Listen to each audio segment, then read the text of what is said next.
اگر آپ اپنے کسی مریض کا کسی روحانی معالج سے علاج کروا رہے ہیں تو دیکھیں ان 18 علامات میں سے کوئی علامت آپ کے علاج کرنے والے معالج میں پائی تو نہیں جاتی۔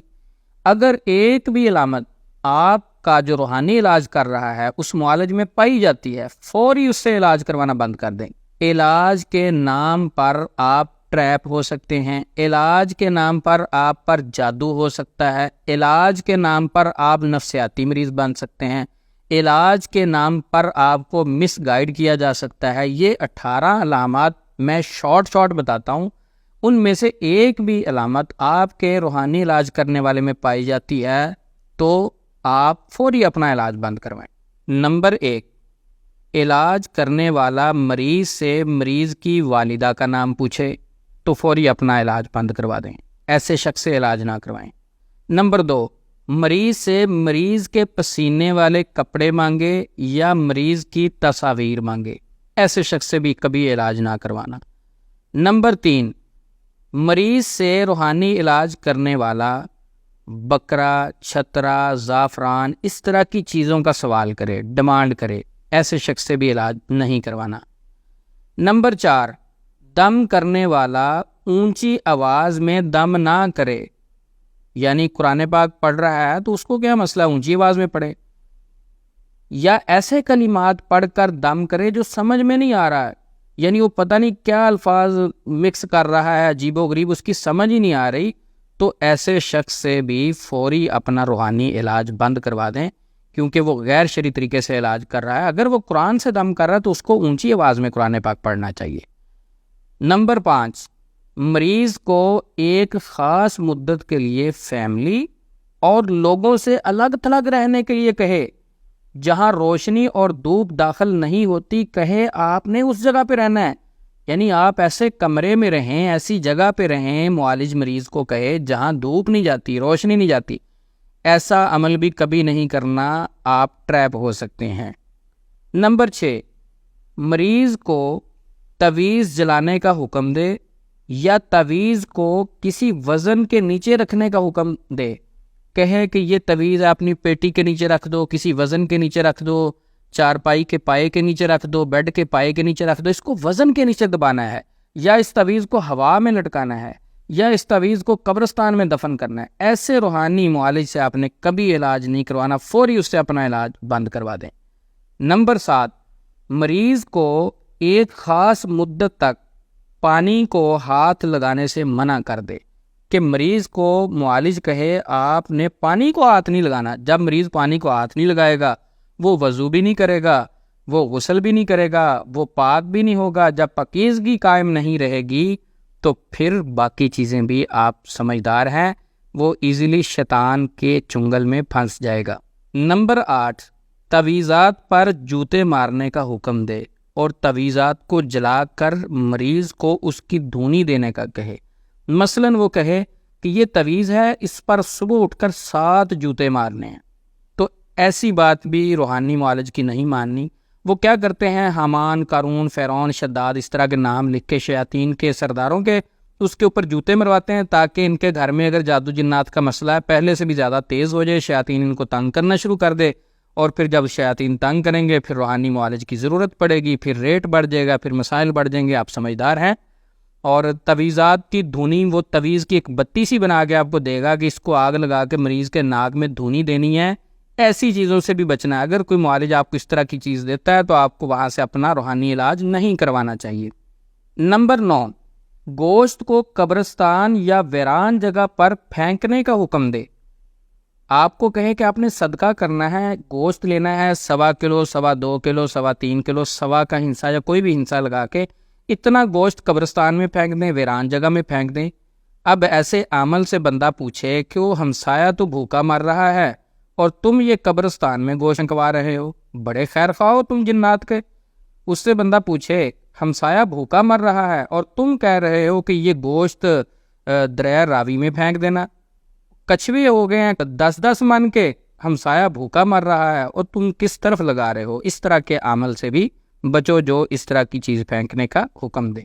نمبر 10، تعویذات کے ساتھ نہا کر استعمال شدہ پانی کو چرستے میں پھینکنے کا حکم دے. مثلاً جو چوک ہوتا ہے 4 رستے، اس کچھ عامل کہیں گے کہ یہ تویز ہے، یہ پانی میں ڈال کے نہانا ہے، وہ پانی جمع کر کے چرستے میں پھینکنا. یہ جادوگر بتاتے ہیں کبھی بھی ایسا عمل نہیں کرنا، اس کا آپ کو نقصان ہو سکتا ہے. نمبر 11، گھر کے 4 کونوں میں دم کیے ہوئے کیل لگانے کا حکم دے. یعنی 4 کیل لے گا لوہے کے، ان پر دم کرے گا، کہے گا ایک کارنر میں یہ لگا دو، دوسرے کارنر میں یہ کیل لگا دو، تیسرے کارنر میں یہ تویز لگا دو. کیل لگانے کا حکم اس لیے دیتا ہے کہ اب آپ کے گھر میں جنات داخل نہیں ہوں گے. یہ بھی اس گھر کو کنٹرول کرنے کا ایک طریقہ ہے، اور یہ بہت سارے لوگ ٹریپ ہو چکے ہیں. یہ بھی جادوگروں کا طریقہ ہے. شریعت میں ایسی کوئی چیز نہیں ملتی. شریعت کے مطابق اگر آپ نے عمل کرنا ہے تو سورۃ البقرہ پڑھیں، اذکار کریں. کچھ لوگ کہیں گے نہیں ہم تو کیل کے اوپر بھی قرآن پاک پڑھ رہے ہیں، تو ان کو کہیں جناب ہمیں بتائیں، ہم خود ڈائریکٹ قرآن پڑھ لیں گے. یہ بھی غیر شرعی تعویذات کے حکم میں آتا ہے. یعنی اس کا توکل، اگر گھر میں کیل لگے ہیں تو پھر اللہ حفاظت کریں گے، کیل کے بغیر اللہ حفاظت نہیں کریں گے. کیلوں کے بغیر بھی اللہ کی ذات حفاظت کرتی ہے. مریض کو چاہیے اپنا توکل اللہ پر سٹرونگ کرے، اپنے آپ کو اللہ کے ساتھ جوڑے، کیلوں کے ساتھ نہیں. اپنا توکل کیلوں پر نہیں رکھنا، اللہ اور اس کی کلام پر رکھنا ہے، انشاءاللہ سکون ہوگا. نمبر 12، گھر کی چھت پر اونٹ کے گھٹنے کی ہڈی رکھنے کا حکم دے. عامل کہے آپ نے ایک اونٹ کے گھٹنے کی ہڈی لینی ہے، وہ اپنی چھت پر رکھ دیں، آپ پر جادو اثر نہیں ہوگا. ایسے عامل کو بیچارے کو پتہ ہی نہیں ہے. نبی صلی اللہ علیہ وسلم نے فرمایا نظر بد سے اونٹ ہنڈیا میں جا سکتا ہے، تو نظر بد سے پورا زندہ اونٹ ہنڈیا میں جا سکتا ہے، تو اس کے گھٹنے کی صرف ہڈی آپ کو جادو سے کیسے بچا سکتی ہے؟ العین تدخل الرجل القبر والجمل الخضر. تو اس لیے کوئی ایسی چیز چھت پر نہیں رکھنی، یہ جادوگر ایسی چیزیں رکھنے کا کہتے ہیں. نمبر 13، علاج کرنے والا خاص تعداد میں انڈے منگوائے.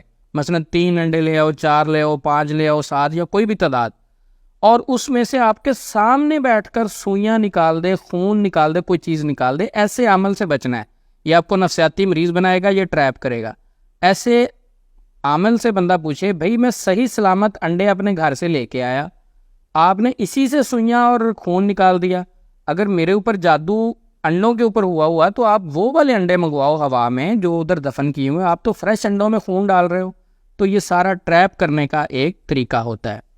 نمبر 14، مریض کی آنکھیں بند کروا کے تصورات اور خیال میں لے جا کر خوف زدہ کرنے کی کوشش کرے. مثلا ایک مریض اپنا علاج کروانے کے لیے عامل کے پاس گیا، عامل کہے آپ اپنی آنکھیں بند کر لو، اور آنکھیں بند کر کے اس کے مائنڈ میں خوف زدہ کرنے والی چیزیں ڈالنے کی کوشش کرے. مثلا آپ کو سانپ نظر آ رہا ہے، بچھو نظر آ رہا ہے، چھپکلی نظر آ رہی ہے، جن نظر آ رہا ہے، بھوت نظر آ رہا ہے، بابا نظر آ رہا ہے، یہ نظر آ رہا ہے، پریاں نظر آ رہی ہیں. تو یہ چیزیں بیسیکلی اس کے مائنڈ میں یہ بندہ خود ڈال رہا ہے. اس کے بعد اس کو پھر نفسیاتی مسائل بنتے ہیں، رات کو خوابوں میں یہ چیزیں محسوس ہوتی ہیں. تو یہ عامل حضرات آنکھیں بند کروا کے تصوراتی طریقے سے مزید خوف میں ڈال سکتے ہیں. اگر مریض کی آنکھیں بند کروا کے عامل اسے پازیٹیو گائیڈ کر رہا ہے کہ آپ کو خانہ کعبہ نظر آ رہا ہے، پازیٹیو ہوں، یہ چیزیں ختم ہو گئی ہیں، پھر تو ٹھیک ہے. لیکن زیادہ تر خوف زدہ کیا جاتا ہے. اکثر عامل مریض کی آنکھیں بند کروا کے اس کو مزید خوف میں ڈال دیتے ہیں، اس کو ٹریپ کرتے ہیں. تو جو عامل کہے مریض آنکھیں بند کر لے اور اس سے خوف زدہ کرنے والی باتیں سٹارٹ کرے، فوری اس سے اپنا علاج بند کروائیں، آپ کا مریض نفسیاتی مسائل کا شکار ہو جائے گا. نمبر 15، نابالغ بچے کی آنکھیں بند کروا کے اس کے ذریعے سے مریض کا علاج کرے. ایک تو ہے مریض کی آنکھیں بند کروائی، کچھ لوگ کیا کریں گے، آپ کے گھر سے ایک بچہ منگوائیں گے، اس کو آنکھیں بند کروا دیں گے، اس بچے کے ذریعے سے علاج کریں گے آپ کے مریض کا. تو یہ طریقہ بھی غلط ہے. اس طریقے کے ساتھ بھی اکثر لوگ خوف زدہ ہو جاتے ہیں، اور یہ موکلات سے مدد لینے والے لوگ ہوتے ہیں، یہ جنات سے ہیلپ لینے والے لوگ ہوتے ہیں. تو ہوتا کیا ہے کہ بچے کی آنکھوں کے سامنے جو شیطان آ کے بتا رہا ہوتا ہے، وہ جس طرح گائیڈ کرتا جاتا ہے، مس گائیڈ کرے، جھوٹ بولے، کسی پر الزام لگا دے، عامل صاحب جلدی سے وہی باتیں آگے کر دیتے ہیں، اور وہ وہم اور خوف پوری فیملی میں پھیل جاتا ہے. تو ایسے عمل سے کبھی علاج نہ کروائیں جو ایک چھوٹا بچہ بٹھا کے آنکھیں بند کروا کے اس کے ذریعے سے علاج کرتا ہے. نمبر 16، کوئی ایسا کام کرنے کا حکم دے جس سے اسلام نے منع کیا ہو. ایک چیز کوئی بھی بندہ ہے اس کو عمل کرنے کا حکم دے اور آپ سمجھیں یار یہ چیز تو شریعت کے خلاف ہے، مثلا ایک بہن ہے اس کو پردہ اتارنے کا کہے، یا اس کو ہاتھ لگائے غیر محرم خاتون کو، یا کوئی ایسا کام کرنے کو، غیر اللہ کے نام پر کوئی چیز ذبح کرنے کا حکم دے، کوئی ایسا کام کرنے کا عمل کہے جو شریعت کے خلاف ہے، فوری اپنا وہاں سے علاج بند کروا دیں۔ نمبر 17، موکلات اور جنات کی مدد سے علاج کرنے کا عمل دعویٰ کرے، عمل کہے میرے پاس اتنے جنات ہیں، اتنے موکلات ہیں، میں ان کے ذریعے سے یہ کر دوں گا وہ کر دوں گا۔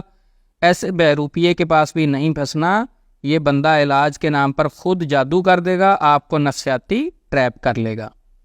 نمبر 18، مریض کو قبرستان میں بیٹھ کر چلہ لگانے کا حکم دے یا علاج کے نام پر خود قبرستان میں بیٹھ کر چلہ لگانے کا دعویٰ کرے، یا تو مریض کو کہے جا کر آپ نے قبرستان میں بیٹھ کر چلہ لگانا ہے، جب مریض کہے گا بھائی میں تو نہیں لگا سکتا چلہ، تو پھر عمل کہے اچھا اتنی اماؤنٹ مجھے دے دو، میں قبرستان میں بیٹھ کے آپ کے لیے چلہ لگاؤں گا، عمل کروں گا، قبرستان میں بیٹھ کے، نہر میں بیٹھ کے، سمندر میں بیٹھ کے، صحرا میں بیٹھ کے، کسی خوفزدہ جگہ پر، ویرانے جگہ پر بیٹھ کے آپ کے لیے چلہ لگاؤں گا، عمل کروں گا۔ ایسے روحانی معالج سے آپ نے اپنا علاج نہیں کروانا، فوری اپنا علاج بند کروا دینا ہے۔